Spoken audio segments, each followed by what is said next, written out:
Welcome, friends, to Tanked Up, the podcast, all about video games and beer. I'm one of your hosts, Ben, here with Aadil. Hey! And Lucy. Hi. We are going to drink some beers on this lovely hot day and talk about some absurd toys for children. Hey now. I'm going to open a beer. I'm gasping. I haven't had a beer for an hour. I'm going to... Yeah. I was going to say since last time we recorded. No. I've had a few beers over the last couple of days. I went to my nephew's birthday party yesterday because I drove. I was on alcohol-free beer all day. So today I've just been like, I'm just going to have several beers through the day. I thought you were going to say like how you were just going to get tanked up at your nephew's birthday. Yeah, that's like, how old is he? Everyone else did. It was literally me and my mum's partner just on the alcohol-free beers. Everyone else was like, oh, this is more of an adult party. The 4-year-olds will go to bed very soon. Yes. To clarify, your nephew's not 18. He's definitely not 18. Everyone's taking excuse for there's a few years until then, yes. That's it. That's exactly it. It's like, how can we get some people we enjoy in a room together and drink? A child's birthday, hooray! Yeah. I mean, not to put that on my brother. We do that as well here. Just drag them up for a boozy Why day. not? Absolutely. Why not? So I've been drinking some Bristol Beer Factory beers this afternoon. The last one I've got is a new one called Neon Crossing. It's a Tokyo IPA, and it suggests it's 5% Tokyo with a splash of West Coast citrus. We've crossed the Rubicon again. Rice lager meets West Coast IPA. 30% rice and sriracha brings the iconic crisp and dry start of Japanese lager. West Coast Citra and Amarillo adds a citrus IPA zing, bringing you back for more. And then just the word drift. I assume that's a Tokyo Fast and Furious reference. Yeah. But one of the greatest films of all time, of course. It is underrated gem of that franchise. Yeah, I really like that. I think I've probably seen it once. Oh, I don't know whether I've ever seen it, before the first I time. had a dodgy DVD copy of it, and I watched it probably far too much. Yeah. Brilliant. Well, Lucy, I mean, I think it was probably the best one until they did the middle ones with the new director who made I think it was 5, 6, 7. I liked where I mean he continued doing them, but when they nailed it as and had an actual continuous thing before they went to 1 and 2 though I really liked. Like when I think I went back and watched them. They're good films. They're obviously not as quite as bombastic and stupid as 5 onwards, but it's like Happy Father's Day, Ben. Happy Father's Day. It's they're good movies. Well, compared to stuff that comes out now, anyway. There's something quaint about them. Whereas obviously when they started getting all that money, they just became ridiculous. In a fun way at first, but then in just this is like Sharknado levels of stupid. It's less about family now. Yeah, more about going to space in cars, guns and action. Where else can we put a car? I think they've probably done like volcanoes and everything. Good beers. Lucy, what are you drinking this evening? I doubled up unknowingly. I bought this. I saw it in the beer shop, and then I bought it, and then I went back to the beer shop. I was like, did I drink that? I can't remember. Let me just pick it up again. It is a beer from Trillium. Yes, that's the one. Nice. It's one of those American ones. It's called Galaxy Cutting Ties. It's a double IPA. With raw wildflower honey. I was like, ooh. So that's why I picked it up twice. I was like, that sounds intriguing. 8.5%. Lovely. Nice. Aadil, what are you drinking? Yeah. Oh, I've got a special one this week. I've got the Vault City Molten Inferno. It's a mango, habanero, and ghost chili sour. 6.5%. Some like it hot, others like it hotter. Hotter than Guy Fieri and a flame shirtweave. turned up the heat on Mango Inferno and brewed Molten Inferno for all you hotheads out there. Lush, ripe mango leads the way, sliced through with fiery habanero and ghost chili heat. Prepare for this to hurt so good. Quick aside, is it Guy Fieri or is it Guy Fieri? I heard that's how. It was a weird pronunciation. I mean, it's spelled Fieri. But I think people... And I'm pretty sure he says Fieri, but maybe the, like, Italian pronunciation's different. Maybe. But, Americanized, because he's American. And there was a theory that he doesn't actually eat any of the food on... He'll just, like, vomits it in a container. Maybe not that extreme, but yeah, there was like conspiracy theories where it's like he doesn't eat any of the food. You don't actually see him swallow the food, but it's like he's probably having to make multiple edits and cuts of this. Maybe not every time he's doing it, but yeah, there was this conspiracy where he's like he never eats the food, and it's like that's very funny. He puts it in his mouth and cuts away to something else just instantly, so he can get rid of it. Fair. Cool. Right, let's roll round. Neon Crossing. That is one of the clearest beers I have had. Oh my god! Very Is that a beer? Well, it's like a shandy. Did he just put that underneath the table and relieve himself? I mean, it does look a little bit like that. Yes. At least you're hydrated. I mean, mine's cloudier than this. Jesus. It's got a nice little. Zesty nose. A little bit of lime, perhaps. And it came out carbonated, but it's lost a little bit of that carbonation. Like, doesn't, when you sip it, you're not getting a huge amount of carbonation. It's quite flat. But with that, there is still a refreshing element to it. It's very light, it's very crisp. You're getting a bit of a sweetness cutting through. I don't know whether that's maybe the addition of the sort of sriracha. It's kind of got this slight bit of like vanilla to it. There's a little bit of sweetness in there, a little bit of vanilla in there. And then this very tropical citrus sort of flavour creeps in. And it's a little bit mango, it's a little bit limey. But it's all very light. Like the flavours are all quite light. Nothing is that big in it. And there's no, I know it said it was with a West Coast sort of crossover with a rice lager. But I think that rice lager, that sort of the light, crisp lager flavour versus a West Coast IPA has killed any of that sort of pine or bitterness, any of that kind of longer lasting finish that you might have with more of a West Coast IPA. There's a touch there, but everything's so light, including that you just lose it very, very quickly. However, it is very nice. I think if they'd have cut out if this hadn't have said the word West Coast on it, I'd have been like, yeah, cool, this is great. This is doing some lovely, it's a nice flavour, it's very refreshing, it's very crisp.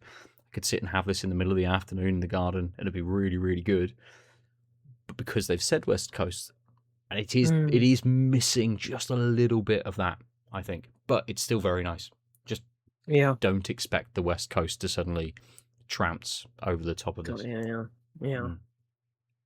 But some of those rice lagers are quite nice, to be fair. And on a day like this, yeah, absolutely. Perfect kind of weather. Yeah, definitely. Lucy, we'll come to you for Trillium. Yeah.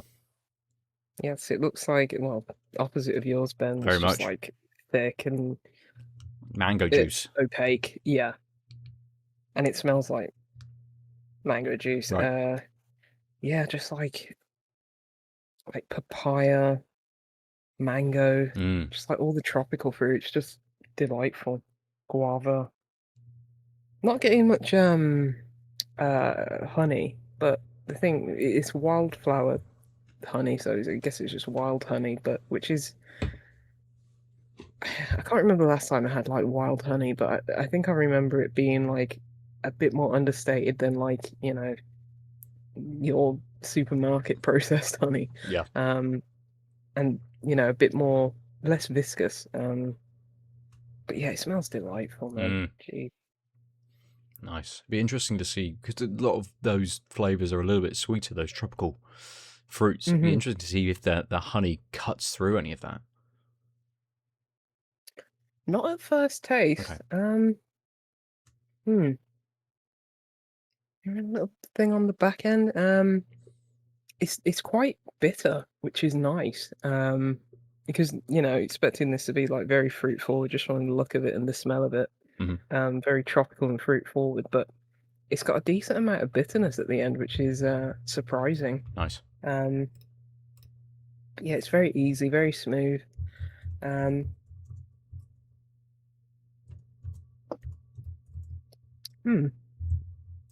Yeah, you're sort of getting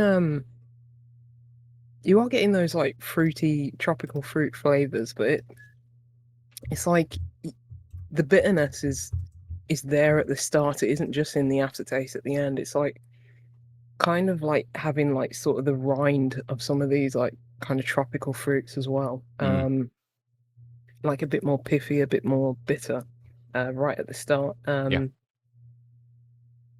Yeah, I think I would have preferred a bit more of like a taper into that bitterness at the end, rather than it being just like right at the start as well with that fruit. Because like smelling it, you're getting much more of those fruity, tropical fruity flavors in the aroma than you are on the taste, which kind of dampens my enthusiasm a little bit. But it's still a very good beer, and I know like so many times on this podcast we've said, oh, drinking like a double IPA, like an 8.5% beer or 9 or some 10, and you can't even feel it. It's like drinking like a 6% beer. This one, I'm feeling that alcohol burn, which is like, I thought I'd have been racing through this, but it's like, oh, that bitterness plus that alcohol burn. This is like one that probably just like linger on the palate, and I don't have to keep drinking it. Which is nice. Sometimes you want a beer and it's like, yeah, I'm drinking a big boy beer. I'm not just gonna smash it back in the space of 10 minutes. So yeah, but I didn't expect it to be as alcoholic or as bitter. Yeah, I think maybe that honey is lost in it. Maybe the wildflower honey. Well, it says raw wildflower honey. Maybe that's contributing to some of the pininess, some of the grassiness, some of that bitterness at the end. But yeah, I think maybe when my palate like acclimates to it, maybe I'll start picking out some more things. But at the moment, it is just very bitter from start to finish. Not acrid or overwhelmingly so, just more than I expected. So I'll see if I can pick this apart as time goes on. Fair. But yeah, Nice. it's nice so far. Good. Aadil, Molten Inferno. Before we jump in, I did check. I was like, oh, I wonder if Aadil drinks a lot of Vault City. I wonder if he's had the mango Inferno before. So I had a quick look on Out of Lives just to check our previous post, and actually we drank it when we had Andy Gibson from Vault City on just over 200 episodes ago. Holy shit, has it been that long? Yes, 2021, April of 2021. God, so going yes, to dust. we had Mango Inferno, or some of us did, so I know we kind of all did a couple of beers each, didn't we? But I remember having a mango beer from them in lot then, and that was very, very good. Yeah, I think I remember having one from them. I didn't remember it was the Inferno though. Yeah. Fair. Well, Molten Inferno. Yeah. Oh, wow. So it is orange, quite viscous. I don't. You can't quite see, but it clings to the glass. It's only a 6.5%, I think. But it is a 5 out of 5 on their spicy scale, which is literally just the sour scale they usually use, but with flames on all the little bubbles. It smells nice. It smells a bit cayenne-y and a bit mango-y, and I want to say a hint of tangerine, which I'm sure is just the melding of those and the alcohol sweetness. Yeah, it smells really great, but let's find out. I feel spice works well with stouts. With sours? Yeah. Not sure. First swish, letting all my taste buds go. I mean, it has heat. I would say I could immediately feel the cayenne. And then the ghost chilies. I don't know if you ever had them before, but they're much more like backhand slow burn. Unfortunately, there was like a moment in between the cayenne and then the main spice hitting in, which I would say is, we'll find out after I have more, but like low grade in the sense of like my mouth isn't on fire, but all my taste buds have been hit, like, which is kind of what the higher capsicum chilies tend to do, right? They just like enrage all of the things versus like cayenne tends to be like, there's a spike, these taste buds hate you, but the rest are fine. This is like so the combination, I can see why people be Inferno. But the mangoiness was sort of masked while my palate acclimatized, and now in the finish, it's actually quite lush. Like I'm feeling the tropical, the juicy, like overripe mango on my palate, and I think it's because even though it's kind of a light taste, the fact that all my taste buds got like kicked in the face means that lingering light mango. It's like it doesn't feel like my mouth is full of mango, but I can notice those lingering mango notes on the finish.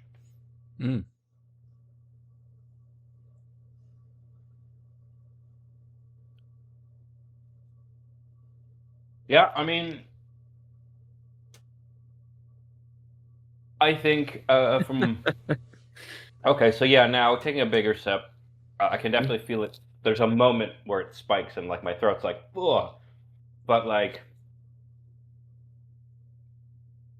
bit disappointed because I'm not getting a lot of the mango. Like I'm getting the, oh, this is fiery. It's not burn my face off fiery like drinking hot sauce challenge type thing. Yeah. But it is like for a beer, it's like it's spicy, and I like the lingering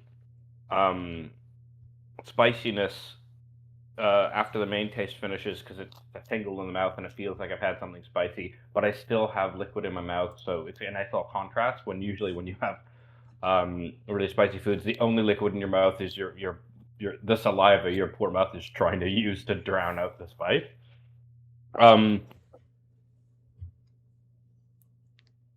But I feel like the mango is getting quite drowned. Yeah, there's this moment in the taste curve. You feel it right here in the back of my throat where it's like everything's fine. I swallowed. Oh, I'm talking, and my throat is closing. And then there's a nice low burn on the sides of my tongue. This might build up, right? I might hate this by the end, but it's interesting. But I'm disappointed because I kind of So it was called Mango Inferno before. Was that right? Yes. Yeah, and so like they took the mango off the label, and that's kind of what happened here. Like the mango's interesting, and those are notes I'm like having to look for, and then I'm like, this is cool, but there's so much like residual heat going on that if I was like, as soon as I stop talking about this and we start talking about something else, I'm not going to notice those as much, and it's just going to be kind of spicy.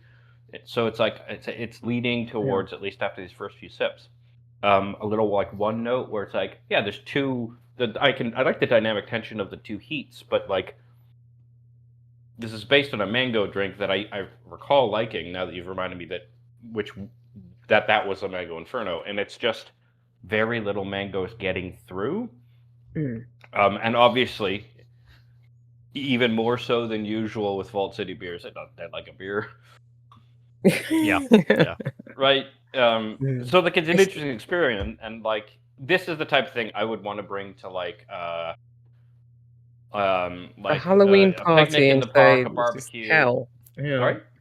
So a Halloween party and say this is hell themed, and we have hot. I was just thinking like mango at a barbecue drinks. where you share it with like 4 to 6 friends, and you each just have a little bit, right? Like it's I wonder what it would pair gimmicky. with. It's not like a dry heat, is it?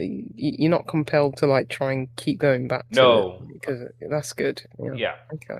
Oh yeah. What do you pair it with?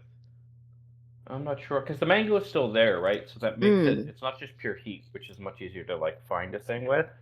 But like I would drink this, and then honestly, this is one of those things where I could take a reasonable amount of spice, and I have a bad barometer for what other people's how low to go to be reasonable for the average person. As a result, the first time I cooked for friends in Durham, I made a Thai green chili, and I only put 2 bird's eye chilies in it.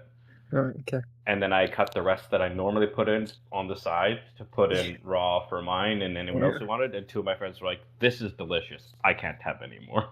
And I was like, "Fuck." I think you asked them what chilies they ate when they grew up. If they say, "Oh, jalapeno," and that's spicy, then you just like, well, Yeah. there's no hope thought for you. I thought I was toning it down, but of course the green chili paste already has some heat in it, and that's probably what I should have just left it as and just done all of the chilies on the side. But I'm like so used to having chilies in the fridge, putting whatever, right? Your palate, yeah. And so I don't. That's what. So like this would be an interesting thing. Was like, is this like how spicy is this for my friends? Like you could have a a moment at a barbecue. It is thirst quenching. Like I'm not, as you can see, I'm not reaching for it, which is interesting given like the heat. And I think part of that is the mango. The heat is like that, mostly that low grade heat, and so once it fades, it's not lingering, and the mango is coming out, and it's quite viscous and fruity. So like I'm not, and there's no bitterness, so there's nothing drawing me back to it except trying more. But like, if I bought a 6-pack of this, I would not be super happy with myself, right? Because there's not a lot bringing me back to it, and except for like tasting it and like I like interesting things. Like I don't regret buying it, and I think this would be one of those even more so. Like a lot of people buy Vault Cities because easy drink, you know what you're getting because what's on the tin is what it says. So while this is like, I want to experiment. I want to see like how Inferno this is. I'll finish this can. I'll be happy, but I doubt I'd reach for it again. Yeah. Fair. I think about a month ago, I saw a couple of lads in a bar. I think it was like bright green. I can't remember what it was. But it was a Vault City one. It's the new slime one. Oh, so remember the blue Slurm or something like that? Do you remember the blue monstrosity I had a couple years back? Yeah. Yeah, it's the next one in that series. Right. Gotcha. I thought it was like a Futurama. Slurm. Slurms McKenzie. Yeah, yes. Gotta keep partying. Fuck, I should rewatch Futurama. Maybe I'll you should. Get my DVD backups of it off the old hard drive and watch those on the plane. It's on Disney, isn't it? Oh yeah, but I meant like however, I watch it properly. Yes, I have just realised that Dragon Ball Super is on Disney as well. So I've just been watching through that whilst I've been sat doing a bit of work occasionally over the last week. Nice. How far in are you? Oh, not far. Sorry, how far in am I? Yeah, not far in. Like episode. Isn't that like 7,000 episodes? No, because this is one of the newer series, so I think there's Disney. It's not like the 900 episodes of Dragon Ball Z. Well, it's close. Disney has 131 episodes. Yeah, like I said, Dragon Ball Super. Is there really that many episodes? I feel like I watched that during the pandemic in like 2 weeks. Yeah, they just started the tournament. You may well have. They just started the intergalactic tournament, so I'm on episode 32. Oh, yeah. Because it starts with meeting Beerus, right? Yes. Yep. Beerus? Yep. Yeah, look, we're on topic. Yeah. Not beer. Well, to bring us to topic, maybe I'm going to talk about a game I haven't played much of, only an hour and a half, called Will Follow the Light. I've got a code for it on Steam. It's a walking simulator, right? It's a bit more of a news kind of game because there is a bit of exploration to it, but it sets it off as being a very atmospheric experience. You play as Will, and you start off by, at least on the island that you're on, checking that the lighthouse is working, and then narratively something goes wrong with the town and all the power cuts out, so you've got to go and then check the lighthouse again, and you head into town, and it tries to build a narrative quite quickly, and I think quite successfully. in that I'm kind of invested in what the characters are doing, but it then threw a load of random blocks in my way. So when you get to the next area, it makes things quite linear in how you have to move through, and then suddenly opens up into the town. And whilst a lot of the town is blocked off and you can't go to, the sort of quests that I need to do to progress the narrative are making me bounce around town so much. I'm like, well, I was here, like, you're making me just walk across almost an empty space just for like 2 minutes and then back to the same point. And now I've got to go back to another point, which was up next to the first point. And it's bouncing me around, I think, just a bit too much, that I feel like it's just wasting my time a bit. And it's kind of one where it's like, go and find the fuse. I'm like, cool, I'll go and find the fuse. They've said they're on the bottom shelf. Oh, great, there's like 10 shelves. So I have to just sort of walk along slowly whilst looking at the bottom shelf, and then click on the fuse once I find it. And there's a little bit too much of that going on, where it's sort of like, find the thing. Like, okay, I'll go and find the thing again. But it's kind of pulling me in enough along that if I just did a quick Google search to find out if I have to do all of this stuff, or actually if there is like a main path that I can just hit through without having to bounce around a small map 3 or 4 times. I can just go to point A, point B, point C, and I'm done instead. I think that would pull me through enough, because the narrative is caught me enough to want to see what is happening and what's going on. I think there's a section, the game starts out with you on a boat, and you do some, boaty things. So you have to raise and lower the sails based upon what's actually happening weather-wise. You have to turn into the waves as they're kind of coming to you. Like, it actually wants you to have a good mechanic there in actually navigating and using the boat, even though you're not necessarily taking the boat from point A to point B. I think, at least in the opening, it's much more of you're just on this boat and you're just sailing through for the experience of it.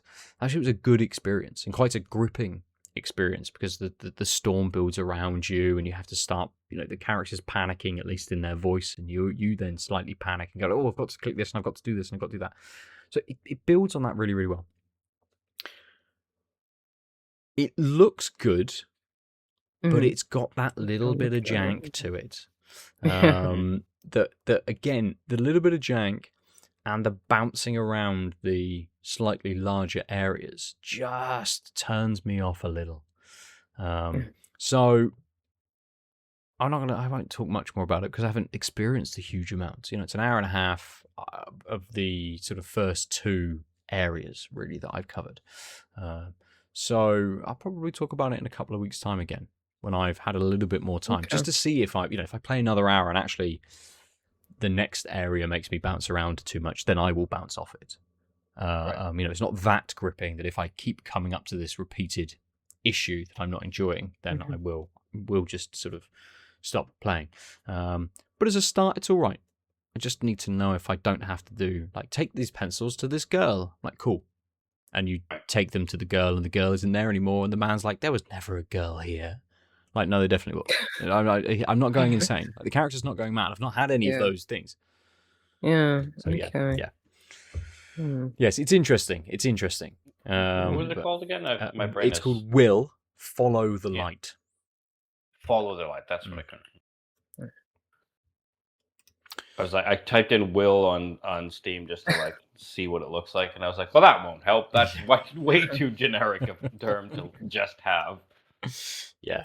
I mean, the Steam page looks good as well. Like, you can see how atmospheric sort of it can get. When all the lights went out, when the power cut, it was pitch black. I was like, I can't actually, I can't navigate my way through the space that I've just been in.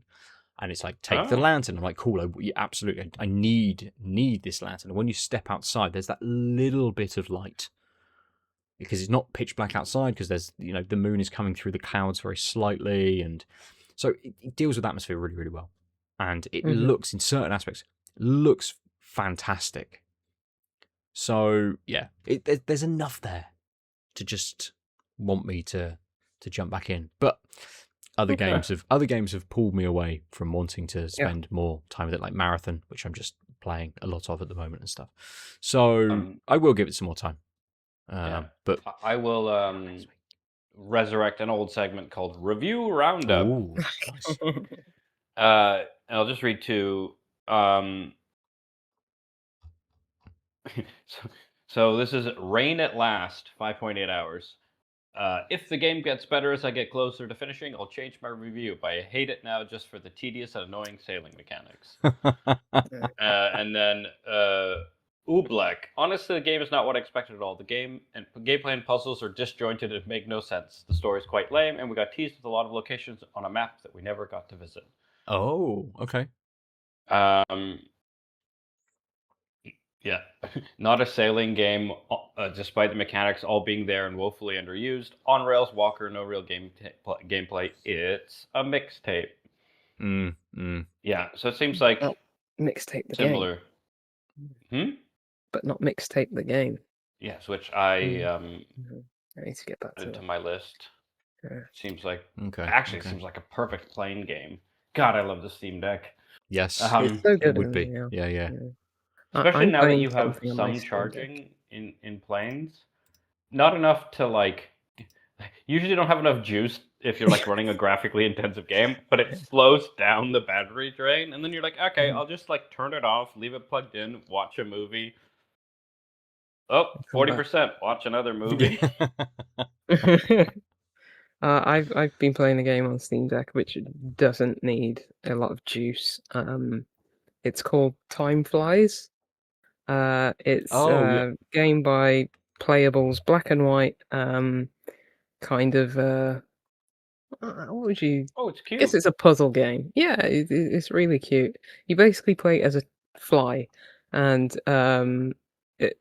in the starter menu, you basically pick which country you're from. You can pick any, but obviously mine's default set to UK, and it basically shows you the average life of a human in that country. So if it's like, I don't know, Japan, it's like 85 or something like that, and I don't know, Indonesia, it's 71 or something. You can play as anyone you want, but it's basically you have that many seconds to complete like this bucket list, and as this fly, and there's some play on words, there's some punny things, there's some sort of some just really like there's one where it's like travel the world, and it's basically you land on this globe, and you just rotate the globe, and it's like really cute. Travel the world ticked off and stuff like that. So yeah, it's set into like 4 different chapters. You have a bucket list in each, and yeah, it just gets like really creative with those kind of things. And it's like, okay, you're having to fly through these rooms and like pick the optimal path, so you can basically tick them all off within like the 80 seconds your fly is alive for.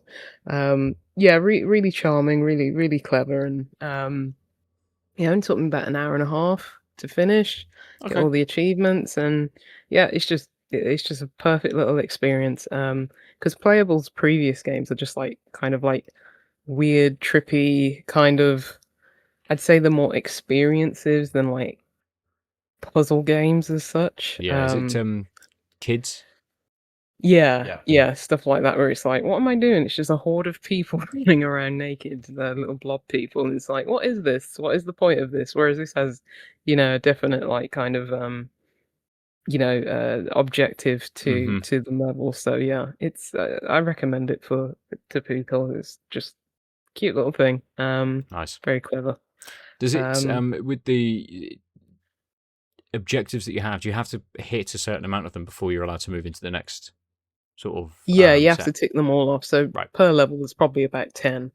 And yeah, it's like in every life that you get, you may discover one thing or two things. There's like different things to interact with as the fly. Some things, don't exactly tick off things off the bucket list. Sometimes you're just finding collectibles in the world. So you probably need maybe about 5 to 12, let's say, different goes of each level.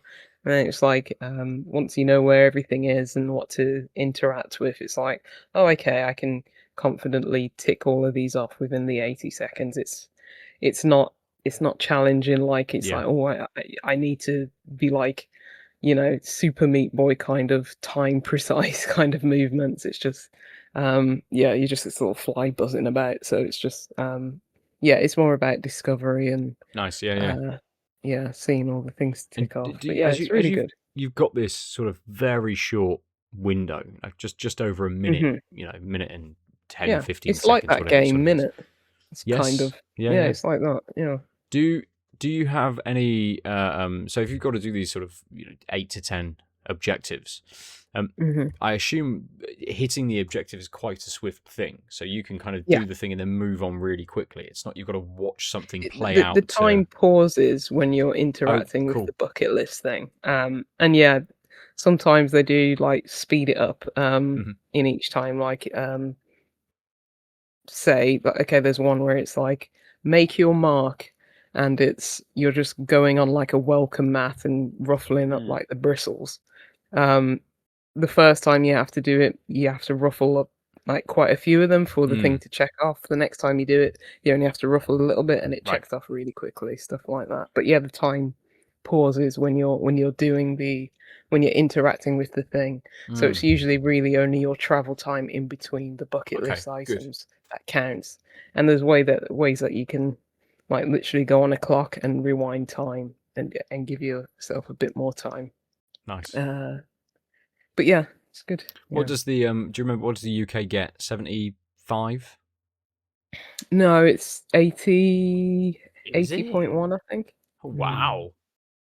Okay. Yeah. It's quite I looked at like all the different countries. It looked quite high. Yeah. Yeah. For now. Yeah. Before the NHS gets sold off and then we can't even afford to turn into the United States. Treat an ingrown toenail that turns septic or something. Yes. Fair. But hopefully those days are far away. Once the old people can no longer give useful data to Palantir, they'll just be juiced. I welcome the Matrix, man. Just give me my steak and leave me alone. Yeah, the problem is they're not going to give us the Matrix, right? Oh. They're going to give us poverty and TikTok in your glasses that you have to wear, because if you don't wear them, then the government won't let you access the internet, but you can't do your job without the internet. Exactly. Can I scoop my eyes out? Yeah. I mean, you can, but you won't get any benefits for it. Yeah. Oh no. Yes. How can you see all the adverts unless you're wearing the glasses? I don't want to. I turn off all the time. How can you read the government-approved media that apparently kids will only have access to if you don't have eyes? Yes. Just the BBC. Through my That's all ears. They're allowed to look at. Apparently. Yeah. Right. I've played another game. Okay. Oh, excellent. Yeah. Been on a roll. I've played a game called Whirlight, No Time to Trip. Now, anyone who's hasn't played Lucy Bingo in a while, can anyone guess what kind of genre this video game is without looking it up on Steam? Do you point and do you click? Yes, you do. Oh, that's good. At the same time? And points. Yeah. Hey, this is on my wish list. Oh, is it? Good. This is from Imaginary Lab, who made Willie Morgan and the Curse of Bone Town, which is like the best name for a video game ever. Oh, I remember looking I at played this several years ago. Yeah. Did you play a demo for this or something? Yes, I did. Right. Probably about maybe over a year ago, and I talked about it briefly then. Yes. Yeah. I may have got it on sale at some point. Oh, okay. Willie Morgan in Bone Town is my nice. He's in my library.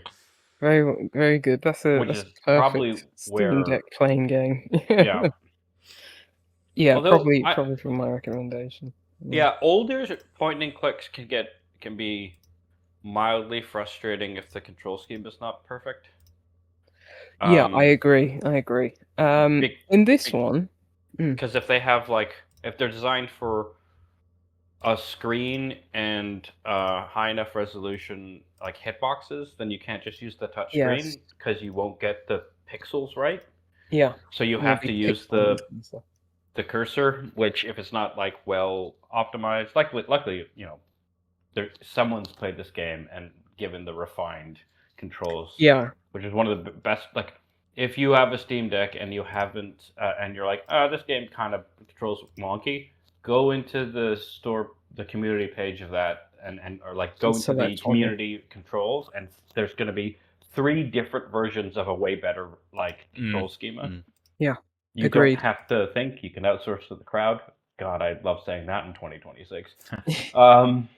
But yeah, Yeah, anyway, sorry, you were saying. but no, it's all right. Fortunately, this one is just out of the box, ready to go on like Steam Deck. Yeah. You can use the cursor, and yeah, you don't have to pixel hunt. You can just highlight the B button on the Steam Deck, and it shows you all the interactive points. Instead of pixel hunting and all that. And yeah, it controls well. Like you can double press so that the character moves quicker, or if you just want to go to the next screen, just double click the arrow to that and it'll just automatically take you there. And I've only played Act 1 and a bit of Act 2, but in Act 1 you can basically get this map, and if you open up the map and you just click on the map where you want to go, it just takes you there immediately instead of clicking through multiple screens. So there are a lot of quality of life aspects in this, which is good. I mean, it's 2026. We should be putting these kinds of things in point and click games at this point, and it does. So credit where it's due. Can you tell us just a bit of the premise? Yeah, you're basically it's quite cliche, and probably Cliches intentionally. existence. It's a point and click adventure game. These games they lean into the humor. You're basically this inventor. What's his name? Hector May, and he's down on his luck. He's broke. He's trying to invent these things that just aren't. No one would have any need for them. He's basically what would have been his claim to fame. His apprentice basically stole it and filed the patent just under his name, and he's becoming famous for it.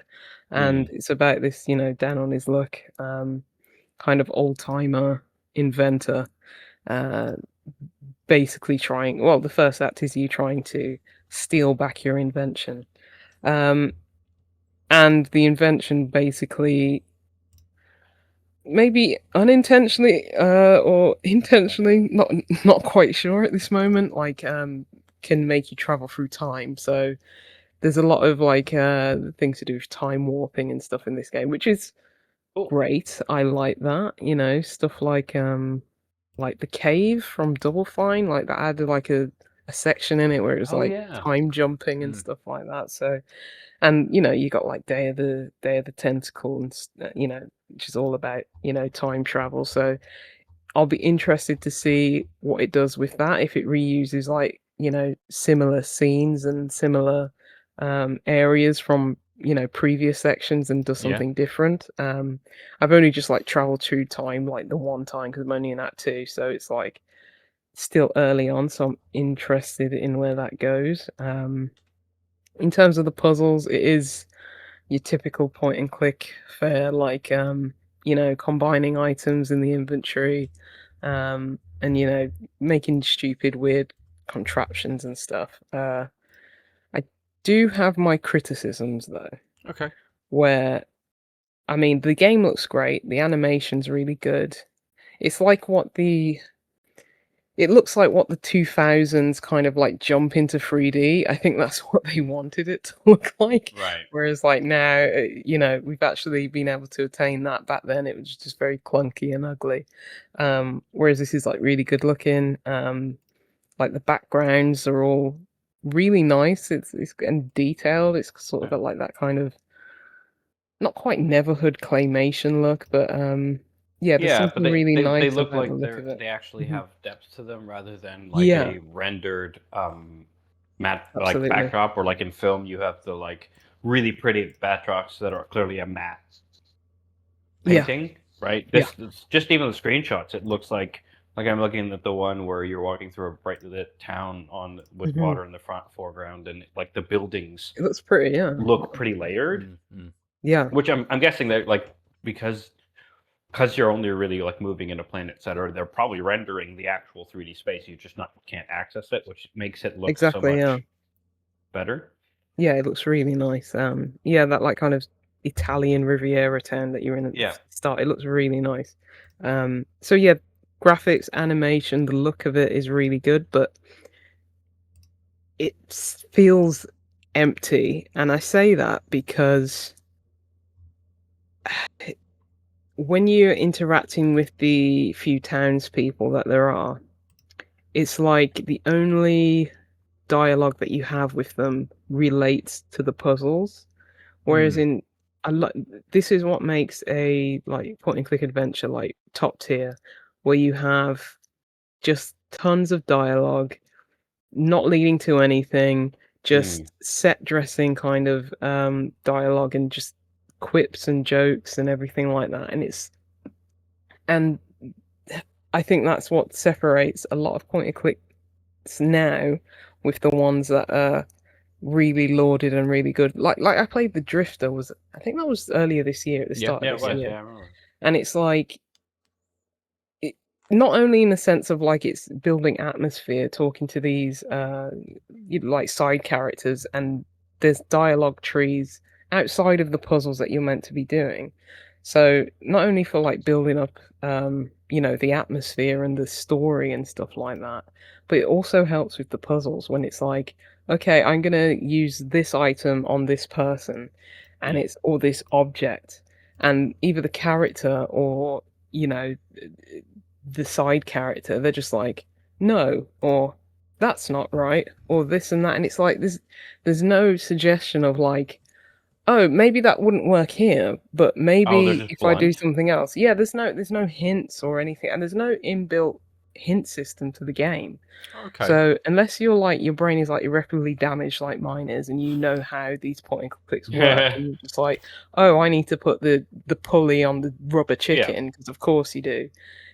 You're just gonna be stuck. There's no like direction. There's no this character is giving me this hint, or the character is having an inner monologue and saying, "Oh, that might not work, but actually, maybe if I do this or something Right. similar." You know what I Which, mean? given So, that they have the way more like the capacity and like have a bunch of voice acting, that just seems like such an obvious miss, because in the old yeah, games they couldn't load that much stuff, so they didn't exactly. do it Yeah, as there's only often. so much space on the disc. Um, Yeah, but that's the most disappointing thing. It makes the world feel not alive when you got such detailed yeah. background and stuff like that, but everything feels like it's got a sense of hollowness to it, where it's like this town looks alive, but it's not actually alive with people conversing and stuff like this. Like you do the puzzle and it's like they have nothing else to say. They have nothing else to comment on or anything like that, and that's really disappointing because it's, as I say, like playing something like the Drifter earlier this year, where everything, you use any item on anything. Yeah, maybe one or two things the main character's going to be like, no, that's not right, that doesn't work. But it's literally on everything in this game. It's like there's no alternative dialogue for anything, and that's really disappointing. Yeah. Yeah, it's like they didn't learn.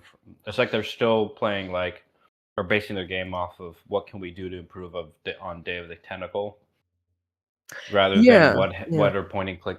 What is the genre doing now, and what can we do that's interesting in the Yeah, space? but back then it's like you put the wrong, you use the, you speak to people or you put the wrong object on, wrong thing, and there's dialogue around it, and there's hints and clues as to like, no, that's not right, but maybe, Right. So nudge you in this direction. they're actually Yeah, worse than yeah, Yeah, and it's like I get it, like there's budget and stuff like that, and this has voice acting in it, so there's only so much, on a budget, how many lines you can get people to record. But still, it's like it seems like if you were like new to point and clicks and stuff like that, you may struggle and you may it get might turn you off the frustrated. genre as a result because it's such a wall. Yeah, because it's like, okay, even me, I'm just like, I assume this will work. Why is the character not doing it? Or even when I can sense that I'm on the right track, but I may just be missing one component or something, the character's not giving me any feedback at all. It's like I'm having to just go through it by attrition rather than feeling smart because the character, just nudged me in direction. Yeah, there's no nudging, there's no hint system in this. And if it's the same dialogue options each time, then it makes it very clear that you're banging your head against the wall. She's like, yes, they're saying no again. They're saying yes. It's not even like even if it was just the same dialogue option, but it was a neutral thing, you would still be like, oh, that dialogue option. But the fact that they're also telling you no, it's like compounds it's like, it. that I'm doesn't an work. idiot. Yeah. I know. Please let me find the thing so I can shut your face. Yeah.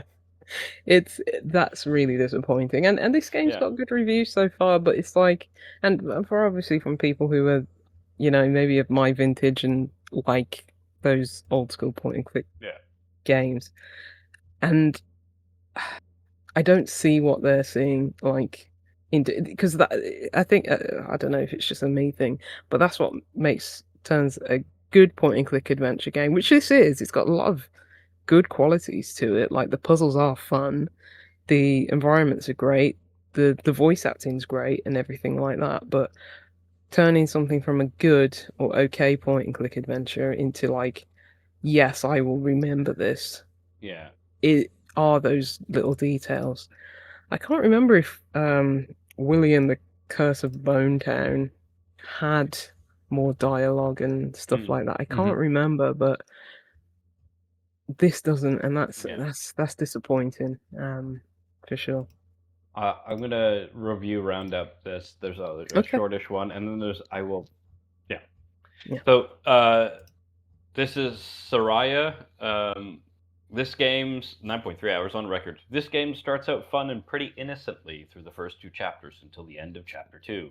After that, it gets pretty dark, where you have a sect that worships demons that you have to interact with to progress. That's where I stopped playing. Unfortunately, I'm not able to get a refund because I have gone beyond my 2 hours of playtime. If you don't mind dealing with dark content, then go for it. I mean, everyone has their limit, but I read this because I'm like, nothing about Lucy said it was super dark. I'm sure this is just someone who's like, demon shit's not their cup of tea. It's just such a lovely, innocent review. Fair. Also, I will say it only has 116 reviews, and 7 of which are negative. Well, that's good. Yeah, so So in the vein of you're saying a lot of people like this, but I'm not gonna read this whole thing because it's long, but I will read some highlights. This is Capella Origa. I wanted to like this, but as a native English speaker, it was so obvious to me that the game was developed by people whose first language isn't English. The developers are Italian. And the script really needed to have been run past an English native speaker. I wish I'd made notes of specific examples, but there were too many. This meant I was unable to engage with the characters because of their way of speaking was so jarring to my English ears that any jokes completely fell flat. The constant references to Monkey Island serve no purpose. They certainly weren't funny if they were supposed to be. Now the historical inaccuracies, and then I will only read a couple. So, Queen Victoria was the British monarch in 1815. Blah blah blah blah blah. The Berlin Wall fell in 1989, so there's no way that Pink Floyd could have been playing behind it in July 1990. Barbers in the UK in the early 19th century didn't have red, white, and blue striped poles. That's very much a modern thing. Yeah, I did notice the Berlin Wall thing. Yeah, vacation is an Americanism. No T-Rex fossils have ever been found encased in ice because none have ever been found that far north or south. It's a Which is video game. yeah, and they address that in their comments. They're like, people are gonna, so this is really funny because as soon as the line after the T-Rex, people are gonna say it's only a game. But if you're gonna develop a game based on history, even a sci-fi fantasy game, then you have to make history accurate, or people are gonna notice. You see, I noticed the Berlin Wall thing. I was just like, whatever. Well, I mean, yeah. Well, we know like the wall, right? It just did they play behind the wall or at the? The thing is that he's gone through time. He came from 1962, and it's now 1990 in the future, and it's like, you know, there's a computer and a floppy disk, and you know, it's 1990 Pink Floyd, and he's like, who's Pink Floyd? It's like, it doesn't matter. I did notice, like, I just because I was born in 1990, so I was like, oh man, there's a timeline. But yeah, so I was just like, it didn't matter to me. All. So I just wanted to like, I just enjoyed these long screens, like the fact that it brings up like an anti-English as a second language thing. Yeah, at but the it's start, like it's just like, you can tell there's like, a bit stilted things at times, but overall, it's not that big of a deal, to be honest. You know, it's not overly noticeable and jarring, in my opinion. I basically wanted to read this because it was like a screed-ish with mild like racism, but also because like I kind of agree that if there's this many inaccuracies that could easily be found on Wikipedia, that's sloppy. Fully agree. Does it really change the game? Only if you're already pissed that they don't sound English enough, I think. Right? Like, yeah. It's one of those where it's just like it's just, yeah, there's time travel, but it doesn't really matter. Like, it's a comedic point and click game. It's like there are games where it's like, oh, this is set in like historical times, and there's like T-Rexes walking around where there's humans are, and it's like, that didn't happen. Does it matter? Absolutely. Oh yeah. Flipping not, you know, because it's just so superfluous to anything else that's going on. So yeah. But I kind of that's why sort of what I found interesting where it was like, of the 7 bad reviews, there was the like secret demon content. My Christian ass is out, presumably. And then there was this idiot, and then the only other ones that show up are basically like, just didn't really click with me. So like, it vibes with what you're saying. Although I was hoping to find like something in those to like the missing piece. Where, the like, middle. I don't know why people dislike this or like this, given that like you're not in the this is great. You're like, this is good. But I think probably the thing is, it's good. Yeah, because people will say it's good. Very positive. Yeah, it's not overwhelmingly positive. Yeah, it's very positive. So yeah, it's exactly that. And I think it's probably the people who like point and click adventure games that have lived through the ups and downs of that genre. Probably will forgive it for like it's less than friendly, like no hint system, and like kind of lack of direction, you know, for people who are like quote unquote veterans. That sounds lame, but you know, veterans of the genre rather than people who are just hopping in.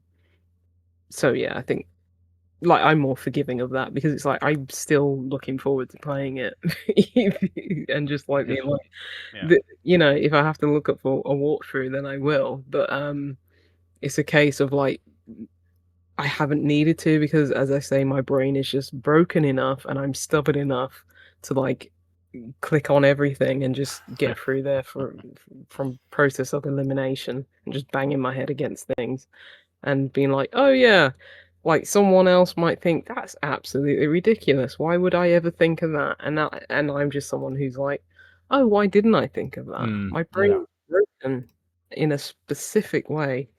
I know where wall chickens are in a Metroidvania, and I know how point and clicks are very esoteric in that way. And that's how, those are the games. That's it. When you haven't got it after a couple of times, and you're getting annoyed by the repeated dialogue, Lucy. That's a you problem.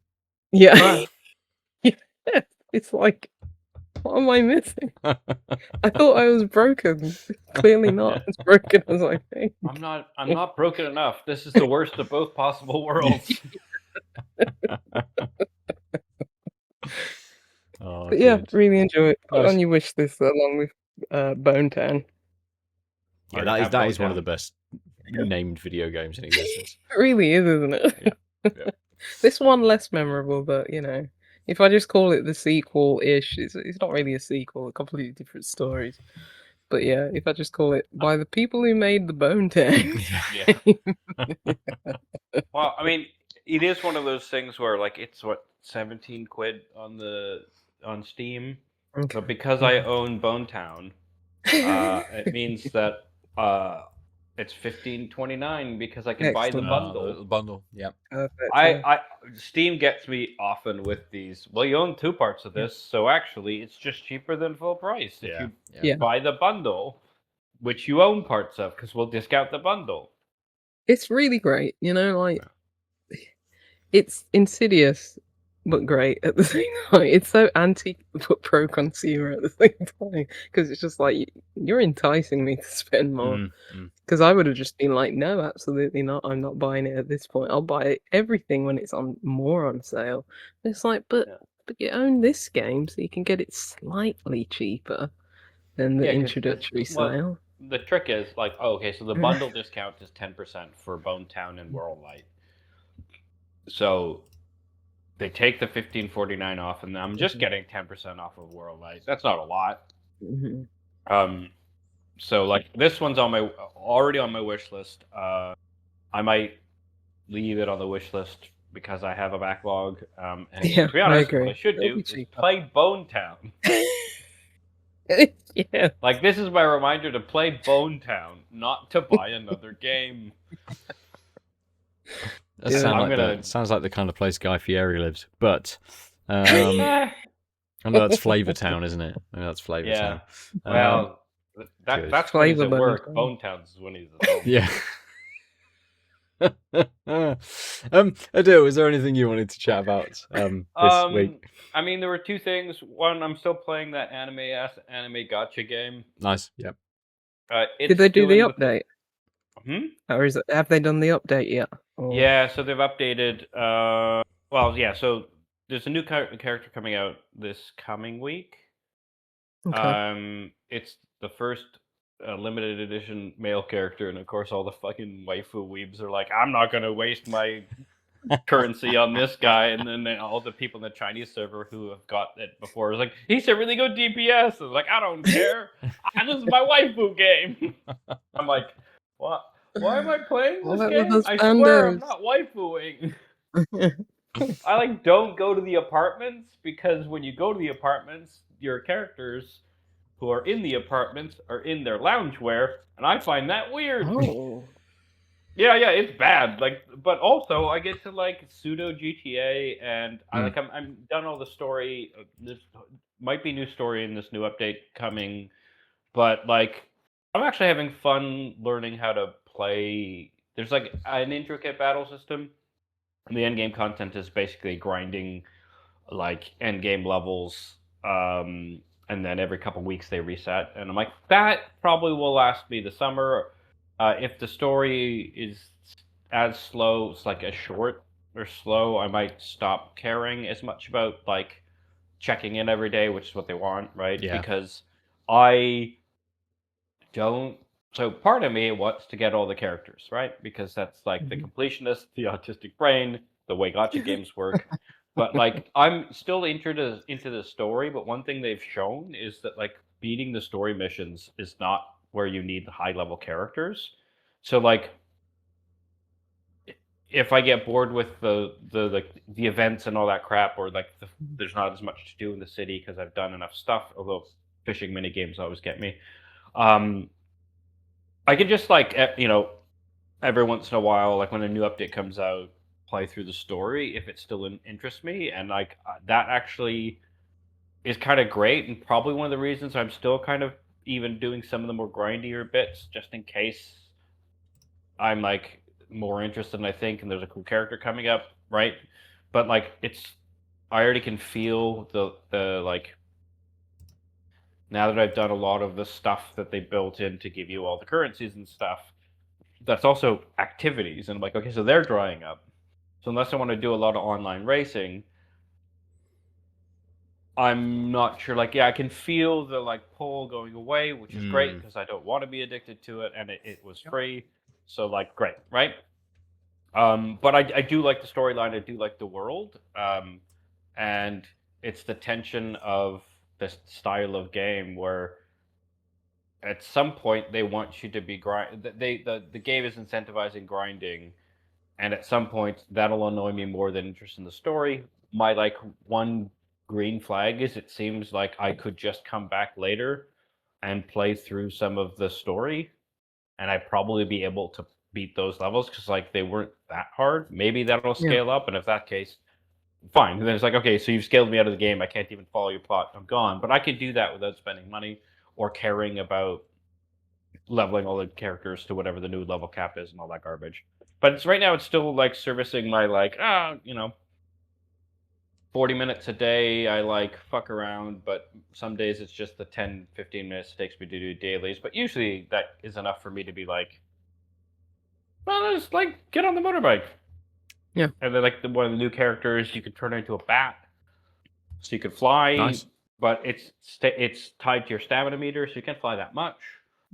So it's basically Symphony. But that means you can explore in different places than you could before. So I'm like, oh, that's kind of cool. Let me see if I missed shit. Yeah. / what the city looks like. Doing the exploring thing that you were doing previously that you really enjoyed. Just another way to kind of get about. Yeah, and I think that was the shift that happened earlier this week, where it's like, oh, because of the optimization brain, I've been like logging on to if I'm going to log on, I might as well do all this like stuff that is less fun. And then I'm like, okay, I'm bored of the game, and I'm putting away like, oh, actually, let me start with, do I want to play the game? What do I want to do? And then intermittent with that, I'll do these like minimal dailies such that like I get some of these currencies, but I don't care enough.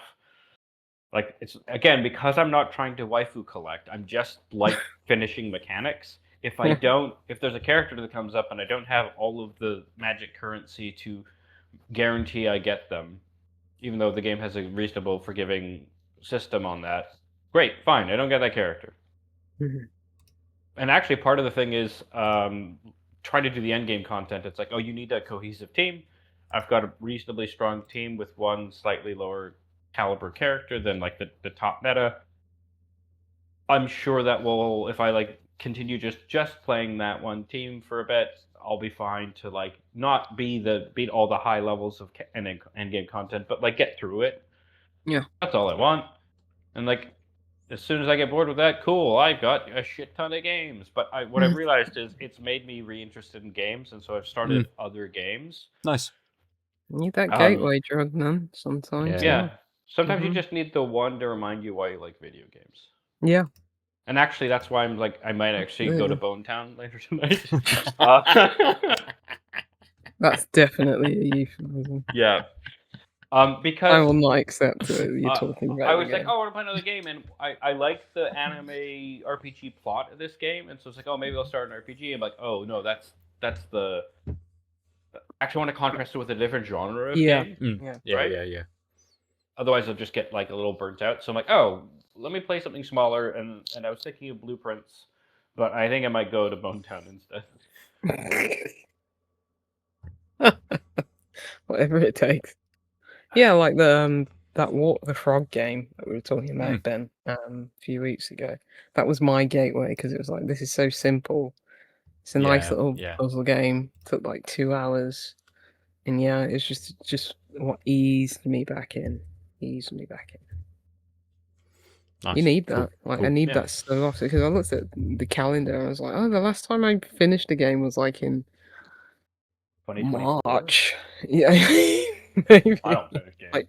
Like March, and I was just like, man, I haven't played anything for 2 months, and then playing Walk the Frog, and I got back into that Call of the Elder Gods game that I finished, and you just need that first domino to fall sometimes. Definitely. Nice. Aadil, you mentioned you had 2 things. Oh, it's just Lizzie mentioned Double Fine, and I think we gotta at least be like, Xbox layoffs. If you don't know, read some Yeah. articles. I'm now too tired to talk about it. But Double Fine and Ninja Theory are both basically And on the compulsion, chopping yeah. block. With Asha Sharma's reorg stuff coming as a shock to most people, especially given that the last Xbox Direct was showing off upcoming games by both of those Yeah, new studios. Senua game. Yeah.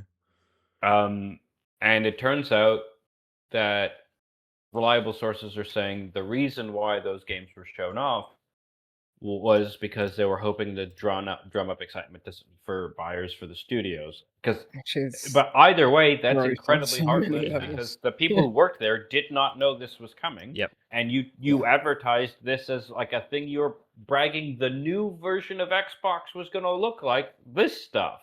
Mm. And that's just so fucking infuriating. And so I just have to at least say that much.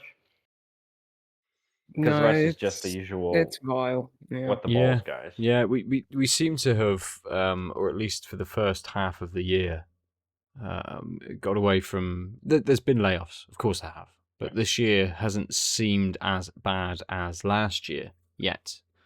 But perhaps that's because there are things to come. There's also talk of PlayStation laying off a bunch of Bungie as well. So it's not just limited to Xbox necessarily. That potentially there's going to be, over the summer, a reasonable amount of layoffs coming to studios under the bigger platform holders and things. And Never ending. Ubisoft as well. Yeah, Ubisoft. Yeah, they've just had a bunch, haven't they? So they've just closed a few studios, about 450-ish people, something like that. Yeah. So it's games are a wild place for employment, and I know, as we've talked about before, there is a level of being a bit of a freelancer and bopping around a little bit and that kind of stuff. But some of these people will have been employed with some of these studios for years and years, thinking that great, this big publisher has come in and bought us, and we've got again, we can make some fun little games and not worry about the overheads, not worry about the return, and just get some cool games out. But nah. So this is the thing where the big studios have been doing like post-launch churn layoffs for a while. And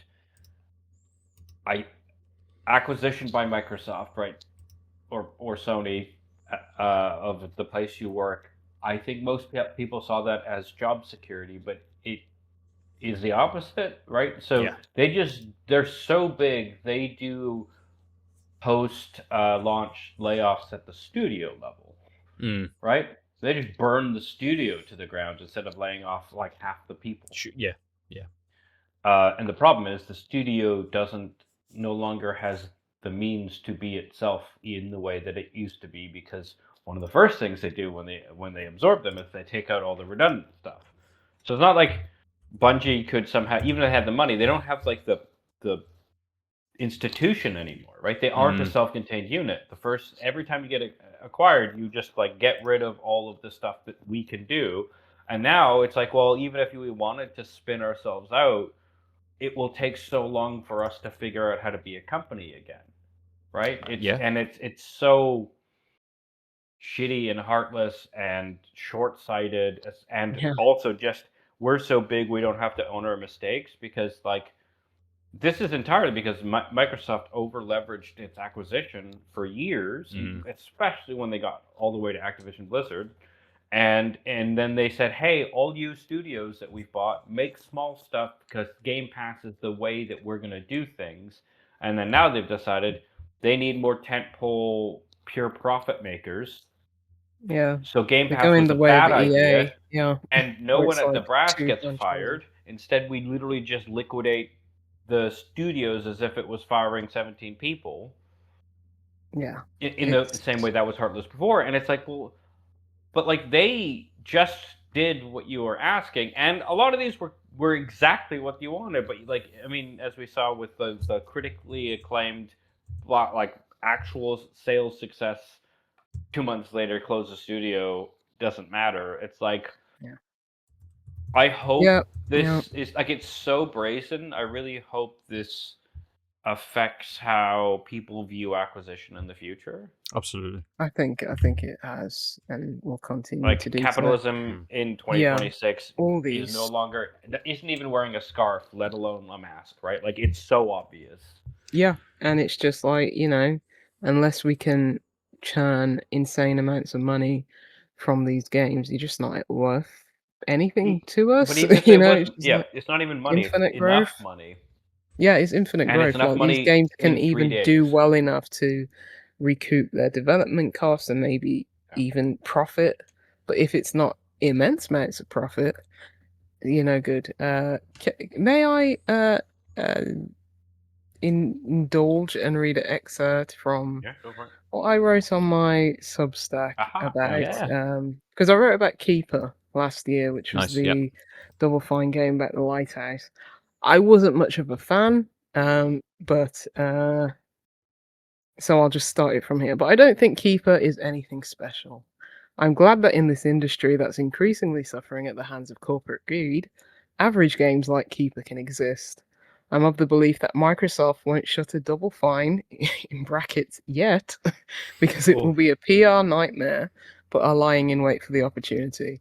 And if I were a hard-nosed Microsoft accountant, Keeper would be the type of game I'd reference when sliding everyone at Double Fine, their P45s, or the American equivalent. Perhaps Keeper being on Game Pass is extra armor and protection against Microsoft's financial Eye of Sauron, in addition to Double Fine's status as an indie darling. I hope they remain bulletproof, as they are too much of a creative beacon to be snuffed out in favour of a shareholder being able to redecorate their yacht.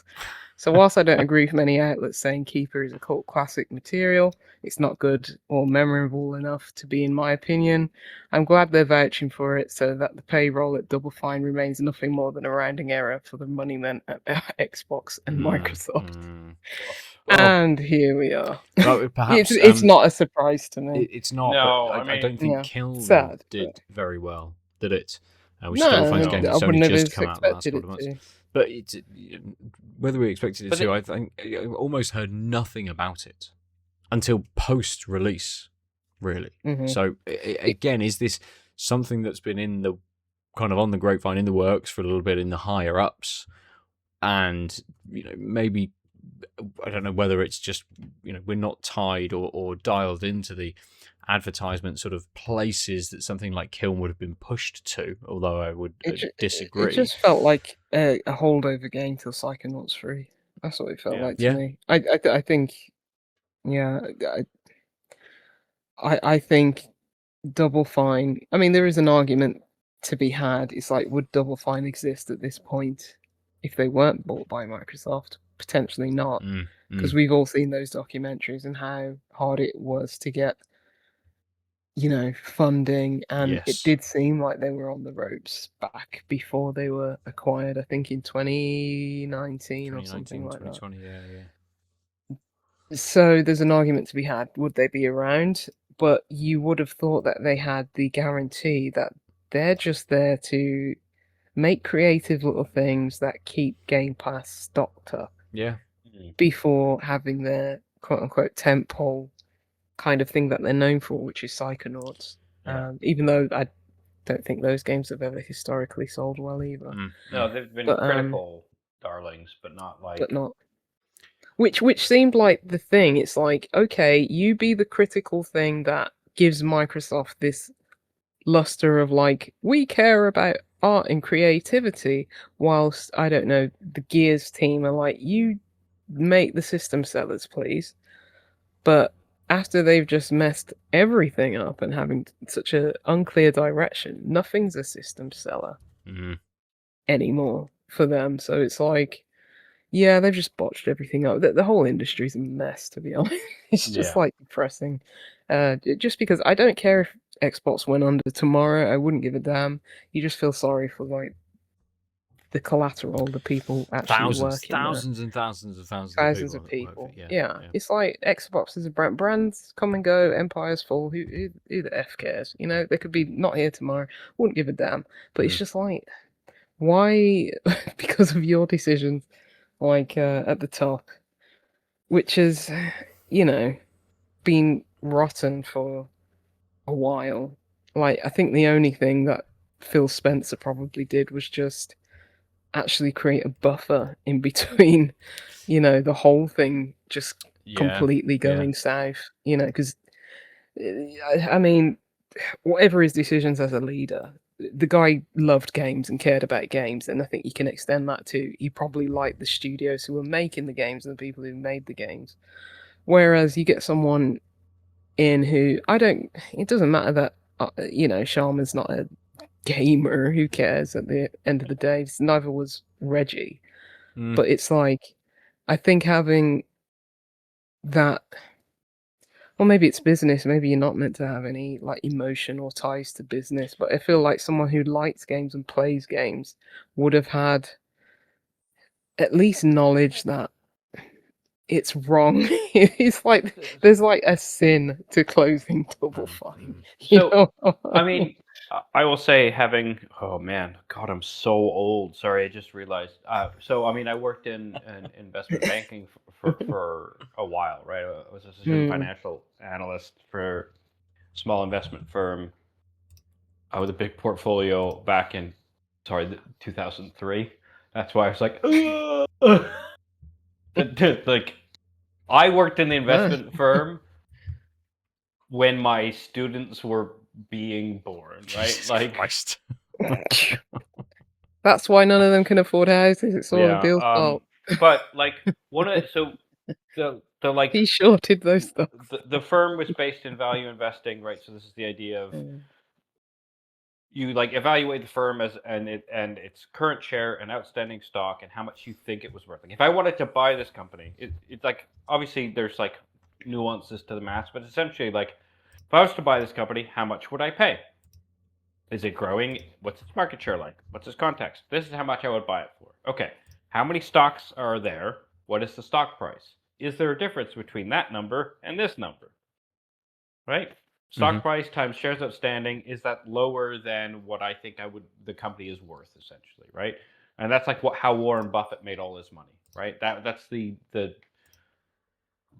notion the stock market used to be. And then capital gains investing is, can I make money on trading this thing, right? The stock is a piece of paper. Yep. Not even, right? It's line items that if I can predict its variance on the second to millisecond, I can make money.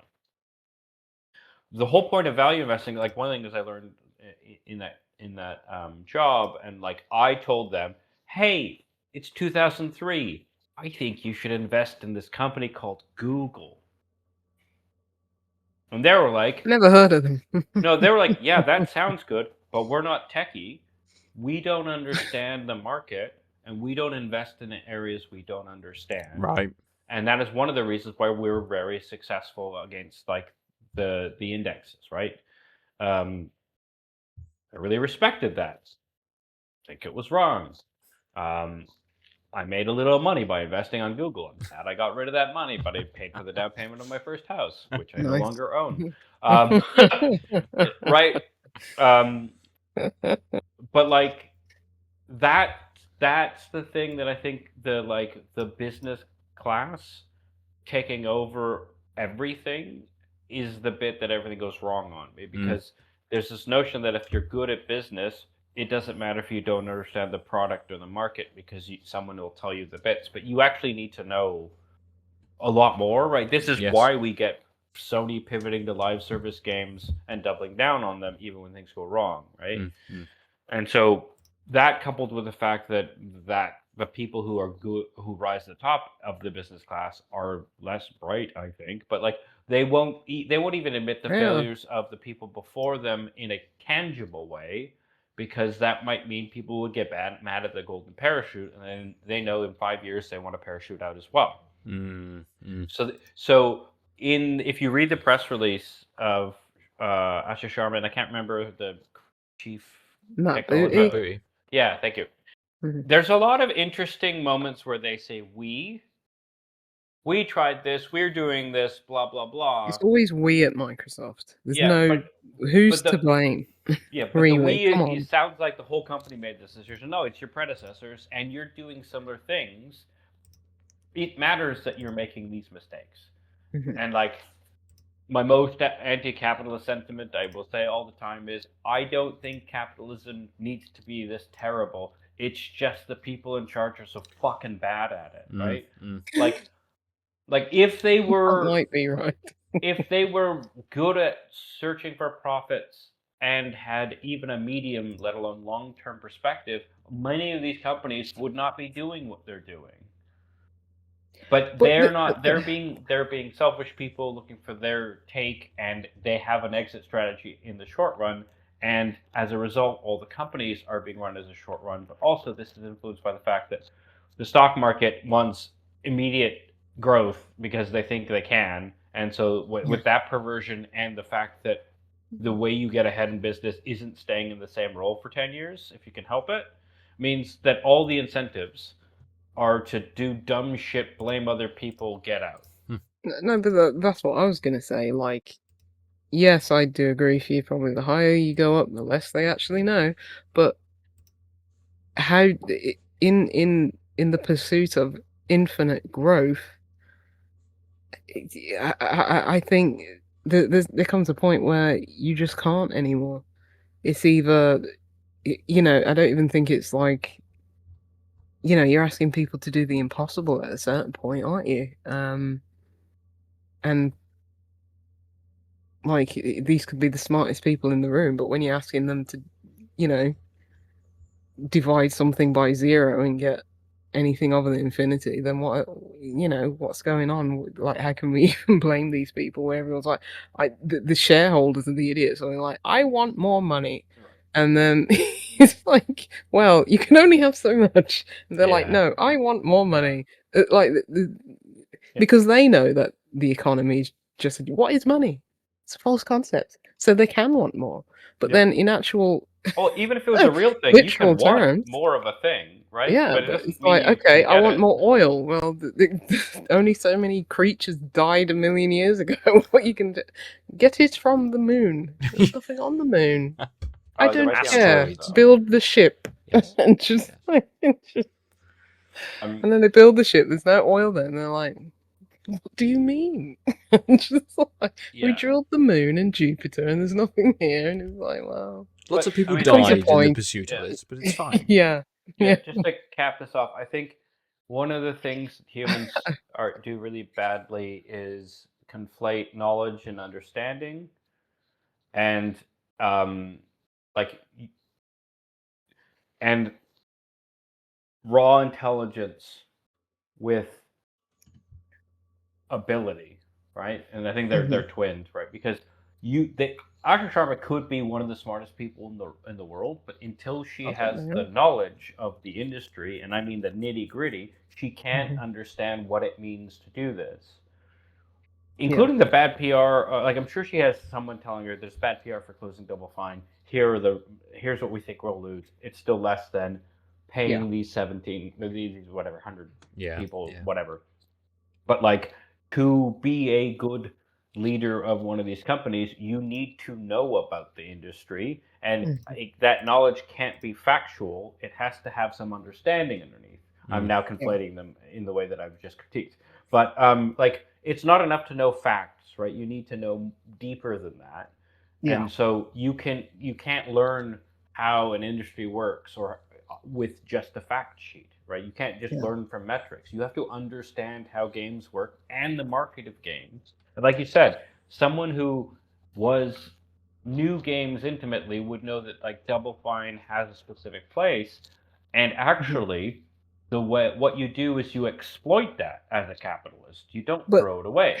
Actually, to go against, in fact, it's probably in what I said, and I completely agree with you. But I think if I was okay, how do we make money? I would just shut Double Fine. I would, because it's like they have not made a hit that has sold well in the 25 years of being around.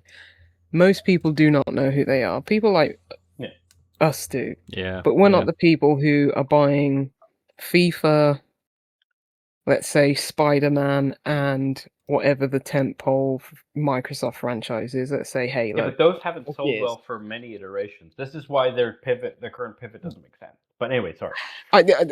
I agree. Like, who knows how that'll turn out? I think they're going to go the way of EA, where it's like EA have a Star Wars maybe until that license runs out, and then a Battlefield, and then they got their sports games or whatever. Yep.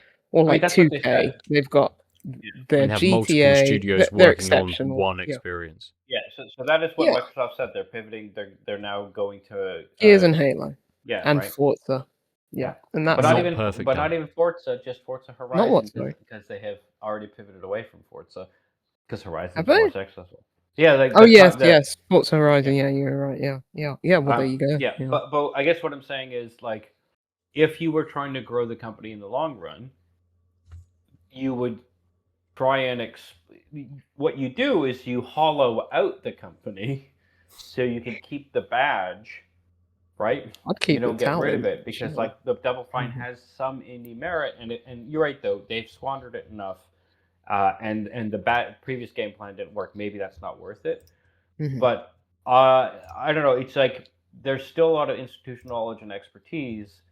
Don't you just shove the people into a different place? Because what Activision did. Yeah. But anyway, I don't know enough about those details, and obviously I'm never destined to be a business capitalist for obvious reasons. I think that have made it. You never know. Just like you never know where things may take you. But, these things are dumb, and I hate them, and this world sucks. And also, I'm sure part of this is that they think AI will help. They absolutely do. That is definitely part of this. Good. Even though she's been like, let's get rid of AI from the anything Xbox. And no, that's what it's so strange. Yeah, but what they mean, given how many video game companies have been caught with their pants down of, these were placeholder assets. I'm like, you can use a fucking red tile for a placeholder asset. You're choosing to generate AI and then not track it. Interest is there, but that's all AI now. But like, Jesus. But what they mean is we don't want to get caught with AI assets. But also, the visual assets are the ones we'll get caught with. None of the code will get caught with. So, where do you think most of the work goes in? Yep. Discussion for another day, perhaps. I know we always roll around at the end of the episode and go, let's talk about this another time, and never come back to it until something big happens. Naturally, we've gone on Xbox rants and anti-capitalism and layoffs a couple times. I know because I recommended the podcast to a friend of mine, and she was like, "Wow, that was more political than I thought." And I was like, "Oh, it was the one where Asher Sharma just got hired, and Ben and I were just like, oh, it's been 40 minutes. Maybe we should stop talking about this." It happens. Yeah, sure. Well, it's symptomatic of a bigger problem, isn't it? Which very much. Video games they don't exist in a vacuum. Everything's related, and that's Dead Space. Very good. Yeah, remember when they remade that? That was really good. I haven't played the remake. No, I need to play the remake. Yeah. No. Beers. I own it, Beers. I very much liked this Bristol Beer Factory beer. It's a very lovely beer. I like the can. Ignore the West Coast. Oh yeah, absolutely. That's different. Yeah, it's very nice. Ignore the West Coast naming on it. Concentrate on the rice lager side of things, but it's slightly bigger, slightly danker. Okay, the West Coast IPA is there a little bit in heft, but not really in any of its bitterness. But it's still a nice beer, and I would absolutely reach for this again. Nice. Lucy, Trillium. Yeah, I've just got the last bit of it here. Yeah, it's that bitterness. It tempered a bit. I think as my palate got used to it.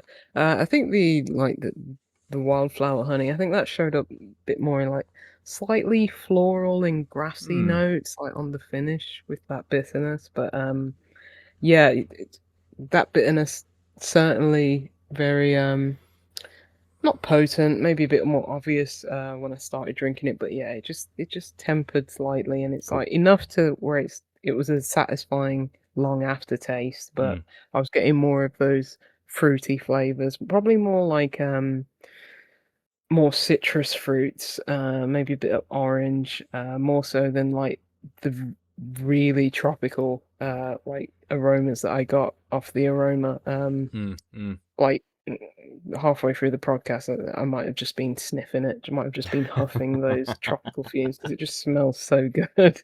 But yeah. So when you go into that, like, yeah, there's not as much, fruity notes in the actual taste, but there's enough. But yeah, it's definitely a bit more weighted towards that like bitter side and the finish. But yeah, not quite getting like obvious notes of the wildflower honey. As I say, wild honey is probably a bit less in your face and obvious than I guess maybe if it's I guess dependent on the type of honey, but the wild honey that I've got is it tastes a little bit more subtle than like the very sweet, like kind of store bought ones. But yeah, Okay. it was still good, Nice. despite Good. not getting the too many obvious notes of that honey. Yeah, fair. Good. And Aadil with the Vault City. I think somewhere around halfway. It's hard to tell because the tin was more than half. But anyway, once I had finished refilling it, about halfway through the remaining glass, it the spice. I finally acclimatized to the spice levels of both the cayenne and the ghost pepper, and it opened up. We were in the middle of that conversation. It's like, oh, I really want to talk about this beer, but like, oh wait, I will patiently wait despite my ADHD. Instead, I will. I'm so set on not interrupting about beer. I will then accidentally interrupt about anti-capitalism rants. But yeah, the mango started coming out a lot more, and because it's one of those things where if you have enough spice, it doesn't, unless it's specific peppers, right? It just sort of stays there, even if you're having more of it. And so it felt like the last third of this glass, I wasn't feeling the heat anymore because it was just ambient. And then that mango came through, but it was obviously tempered with the general aura of the taste that was lingering, right? And it started to remind me of that mango and like super ripe mango that the nose was. And what I will say is, from what I recall of the many moons ago original one, that one felt like, I think I described it as really capturing the, like, when I was in Central America and you get the like slightly underripe mango with citric acid and spice on it, like cayenne probably, but like some sort of pepper. This is like the overripe version of it. Like you're getting that juiciness and that slightly fruits gone bad alcoholic taste. And so the citric acid taste and that like tartness, tightness of an underripe mango is gone, and replaced with a juiciness, but still like relative reserve. Like it's not like a juice bomb. It's just like, oh, the lingering taste just feels like overripe mango without like you can't take a bite of an overripe mango without just being inundated with it. So I actually turned the corner on this. Nice. Good. I would have it again. Yeah. Like I was like so kind of and I think that you just, and so of course your mileage may vary because if your palate doesn't acclimatize,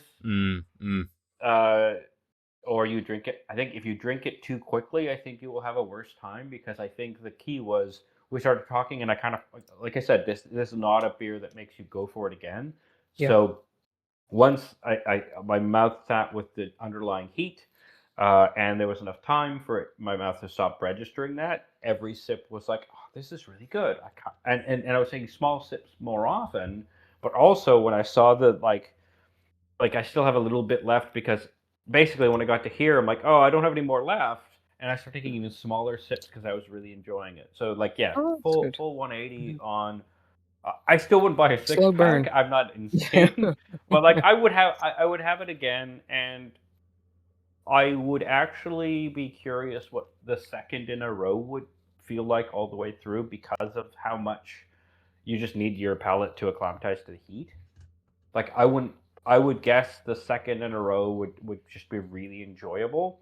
I don't think you would need a third in a row, right? But like I'm mildly curious, but obviously it's not going to happen. But yeah, so yeah, fully love this beer. Good, brilliant. Oh, good beers all round for everyone. So, friends, growers, not showers. Yes, absolutely. Yeah, definitely. Friends, if you've had any good beers, or you played any good video games, or you're just going to Bone Town. Or you're going to Bone Town with your grower, not your shower. Then give us a shout. Go to outoflives.net. Hit us up in the places that you go to.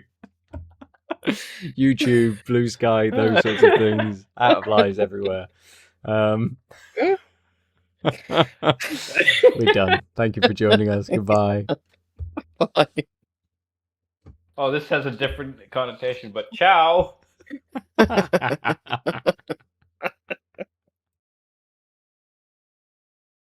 www.outoflives.net